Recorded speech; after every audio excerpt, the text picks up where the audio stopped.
बताऊंगा। 19 साल का था, मर रहा था, एक हिंदू राजपूत परिवार में था।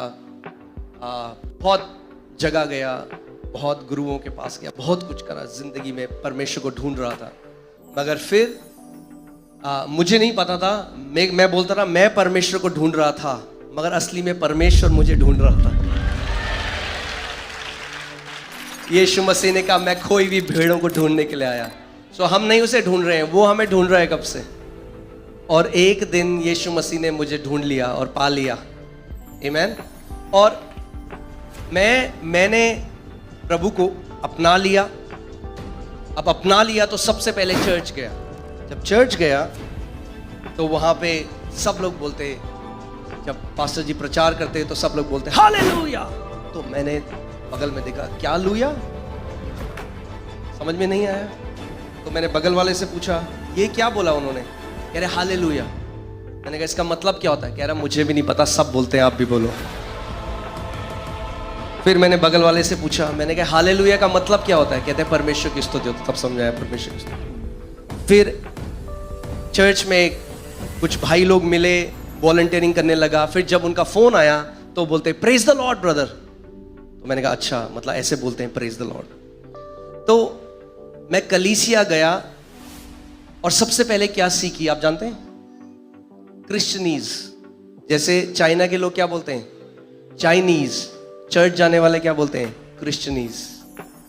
तो प्रेज द लॉर्ड बोलना सीख लिया, हालेलुया बोलना सीख लिया, मसीह गीत गाने भी सीख गए, मगर जीवन बिल्कुल वैसे का वैसा। फिर हारावाज संडे को आऊं, हाथ उठाऊं, बोलूं तू राजाओं का राजा है, प्रभुओं का प्रभु है, मगर मंडे से सैटरडे तक एक हारा हुआ जीवन जियो। कर्जों में, तनाव में, परेशानियों में, बीमारी में। और मुझे समझ नहीं आया। मैंने परमेश्वर से पूछा, मैंने कहा प्रभु ऐसा क्यों है कि कलीसिया में बहुत कम लोग हैं जिनके जीवन में ऐसा लगता है कुछ जय में चल रहे हैं, बहुत थोड़े लोग हैं। और प्रभु ने मुझे कहा मैं तुझे इसका जवाब अपने वचन से दूंगा। और परमेश्वर मुझे ने मरकुस की किताब 4 अध्याय से इसका उत्तर दिया।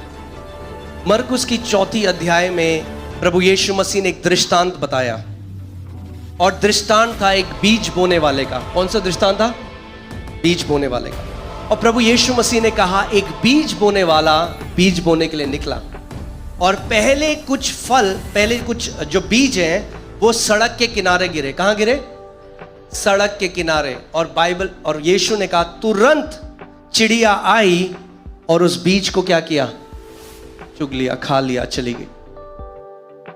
तो मुझे कभी समझ में नहीं आता था कि प्रभु ये सड़क के किनारे बीज का मतलब क्या है। सो प्रभु ने मुझे समझाया, अभी जब आप बाहर जाएंगे आपको सड़क के किनारे क्या दिखता है, हाँ, सोना, चांदी, कचड़ा, क्या दिखता है, अच्छा। सो ये उन कैटेगरी है मसीहों की, जब उनके पासवान, जब उनके अगुए वचन का प्रचार करते हैं तो पता है करते हैं,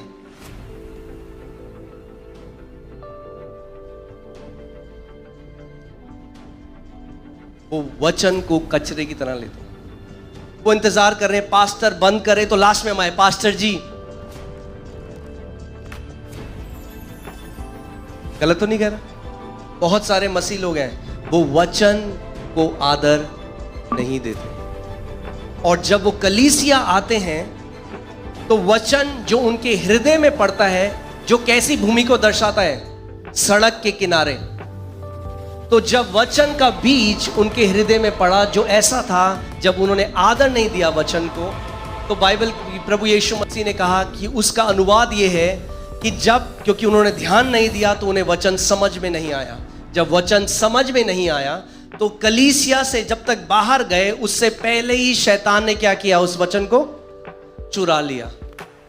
और आप अगर उनसे पूछेंगे मीटिंग के बाद तो कहेंगे बड़ा अभिषेक था, मजा आ गया आज की सभा में। अच्छा क्या प्रचार था, वो नहीं पता, मगर मजा आ गया।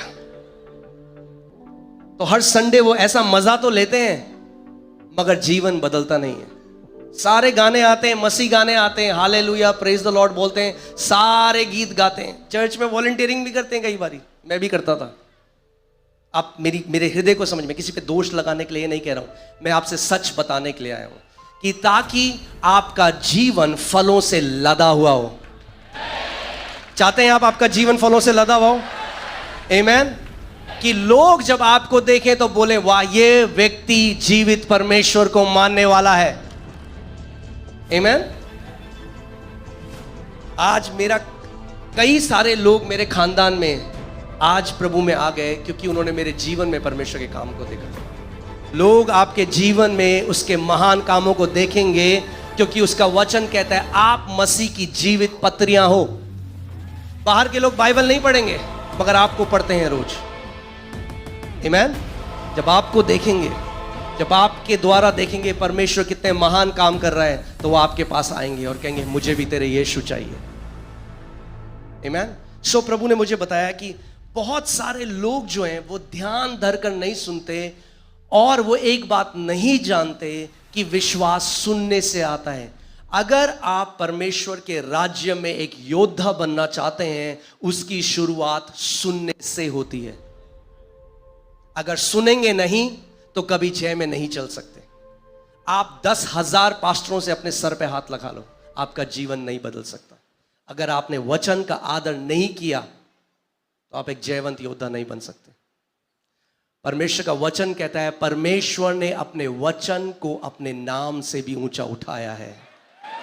जब वो परमेश्वर अपने वचन को इतना आदर देता है तो और कितना आदर आज आपको और मेरे को उसके वचन को देना है। आमीन। आप जानते हैं मैं अपनी कलीसिया में वर्शिप लीडर था। मैं आपको तब की बात बता रहा हूं। वर्शिप करता था, आराधना करता था, मगर सोमवार से शनिवार तक हारा हुआ जीवन जीता था। डिप्रेशन में रहता था, एंजाइटी में रहता था, कर्जों के अंदर था। और वर्शिप लीडर, और मैं वर्शिप करता था और परमेश्वर का अभिषेक भी आता था। देखिए, गिफ्ट जो आपके ऊपर है वो दूसरों के लिए, आपके लिए नहीं है। आप गिफ्ट अपने ऊपर इस्तेमाल नहीं कर सकते। आप समझ रहे हैं मैं क्या कह रहा हूं? अपने ऊपर एक ही चीज काम करेगी, वो है विश्वास। अपनी चंगाई आप कैसे ले सकते हैं? विश्वास से। अपना छुटकारा आप कैसे ले सकते हैं? विश्वास से। हर एक पहाड़ को आप कैसे हटा सकते हैं? विश्वास से। अगर आप इब्रानी 11 अध्याय पढ़ें, 20 बार परमेश्वर का वचन कहता है विश्वास से हनोक ने, विश्वास से मूसा ने, विश्वास से अब्राहम ने, सारा ने, विश्वास से। अगर उन्होंने विश्वास से किया तो आज आपको और मेरे को भी विश्वास से ही करना है, क्योंकि परमेश्वर का वचन कहता है इब्रानी 11:6 में, बिना विश्वास के परमेश्वर को प्रसन्न करना कैसा है? अनहोना है। कई बार हम मसीह लोग इस बात को नहीं समझते। कई मसीह हैं जो सालों से उपवास रखते हैं। आप जानते हैं बाइबल में कहीं नहीं लिखा उपवास से परमेश्वर प्रसन्न होता है। उपवास बहुत जरूरी है, मैं ये नहीं कह रहा उपवास नहीं रखना है, मगर परमेश्वर, आप उपवास रख सकते हैं एक रीति रिवाज की तरह, उसके पीछे जो प्रकाशन है उसको ना जाने हुए। उपवास भूख हड़ताल नहीं है। हाँ, उपवास हंगर स्ट्राइक नहीं है कि परमेश्वर दे वरना मैं हंगर स्ट्राइक में जा रहा हूं, जब तक नहीं देगा मैं खाना नहीं खाऊंगा। नहीं, हमें समझना है। विश्वास से इब्राहिम ने, विश्वास से नोआ ने, विश्वास से मूसा ने। जब परमेश्वर मुझे इस बात को समझाने लगे तो मैं एक चीज सीख गया कि अगर जीवन में बदलाव आएगा तो वो विश्वास से आएगा। और परमेश्वर, मुझे समझना पड़ेगा। तो उससे पहले क्योंकि मैं जवान था, अभी भी हूं, तब बहुत था, तो उस समय मैं केवल वर्शिप से प्यार करता था। चर्च में जाता था, जब वर्शिप गाने बजेंगे तो मैं जैसे ही वचन आएगा, कब पास्टर जी बंद करेंगे। तब परमेश्वर ने मुझे बताया, अगर तुझे जय में चलना है तो तुझे मेरे वचन को अपने हृदय में और अपने मुंह में भरना होगा। आमेन। क्योंकि वर्शिप बहुत अच्छा है, आराधना बहुत अच्छी है, मगर आराधना आप किसको दे रहे हैं? परमेश्वर को। मगर वचन कौन आपको दे रहा है? परमेश्वर। तो आप परमेश्वर को वो तो दे रहे हैं जो परमेश्वर को चाहिए, मगर जो परमेश्वर आपको दे रहा है वो ले नहीं रहे हैं। कैसे बदलाव आएगा? सो तब हल्के हल्के परमेश्वर मेरे हृदय में बदलाव लाने लगा और मैं वर्शिप से ज्यादा एक्साइटेड वचन के लिए होने लगा। मैं रोज सुबह प्रार्थना करता, प्रभु मेरे चरवाह के द्वारा, मेरे पास्टर के द्वारा आज आप मुझसे बात करेंगे परमेश्वर। और मैं सुबह जल्दी आता और फ्रंट में बैठता इस उम्मीद के साथ कि आज परमेश्वर मुझे वो मन्ना देगा जो मेरे लिए है। आमीन। परमेश्वर का वचन मत्ती 4:4 में कहता है, मनुष्य केवल रोटी ही से नहीं मगर हर एक उस वचन से जीवित रहेगा जो परमेश्वर के मुख से आता है। हालेलुया। और आज परमेश्वर का मुंह कौन है इस दुनिया में? उसके दास लोग। आमीन। सो मैं इस उम्मीद के साथ जाता था और जब वो चेंज मेरी लाइफ में आया तो हल्के हल्के मेरे जीवन में फल आने लगे। आपको मैं आज एक चीज बताता हूं। कई लोग हैं उनके जीवन में शैतान इतने टाइम से उनको परेशान कर रहे हैं और वो बार बार बोलते हैं, अरे शैतान शैतान शैतान ने ये कर दिया, शैतान ने वो कर दिया। अरे शैतान इतना ताकतवर नहीं है जितना हमने बना दिया उसे। मसीहों ने कुछ बहुत ज्यादा ऊंची जगह दे दी है शैतान को। वो हारा हुआ है। यीशु मसीह ने कहा, मैंने उसे बिजली की तरह स्वर्ग से गिरते हुए देखा। गिरा हुआ है। क्या है शैतान? गिरा हुआ है, हारा हुआ है। आमीन। आज जिस शैतान से हम डील कर रहे हैं वो शैतान नहीं है जिससे यीशु मसीह ने डील किया। क्यों? क्योंकि जब यीशु मसीह ने शैतान से डील किया उसके पास अधिकार और सामर्थ था। मगर बाइबल बताती है कुलुसियों 2:15 में कि यीशु मसीह ने उसका खुल्ला तमाशा बनाया।